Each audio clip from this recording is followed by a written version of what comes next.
బంధం బాగున్నప్పుడు అన్ని విషయాలు నీకు చెప్తారు.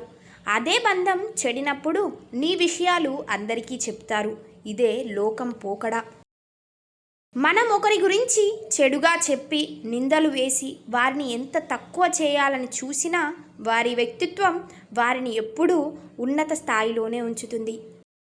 ఓర్పు అనేది ఎంత చేదుగా ఉంటుందో దాని నుంచి వచ్చే ప్రతిఫలం కూడా అంతే తియ్యగా ఉంటుంది. ఆనందంగా ఉండే వారంతా కష్టాలు లేని వారని కాదు, వారంతా కష్టాలను అధిగమించి సంతోషంగా ఉండే శక్తివంతులని గుర్తించాలి. వయస్సులో ఉన్నప్పుడు కష్టపడటానికి సిగ్గుపడితే వయస్సు దాటాక అందరి ముందు బ్రతకటానికి సిగ్గుపడాల్సి వస్తుంది. మనిషి అందంగా ఉంటే సరిపోదు, మనసు అందంగా ఉండాలి. చదువు గొప్పగా ఉంటే సరిపోదు, చక్కటి సంస్కారం ఉండాలి. ఉన్నదాన్ని గౌరవించు, ఉన్నదాంతో సంతోషించు.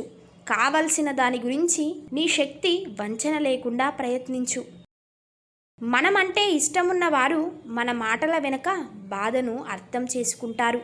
మనమంటే ఇష్టం లేని వారు ప్రతి మాటలోనూ తప్పుల్ని వెతుకుతారు.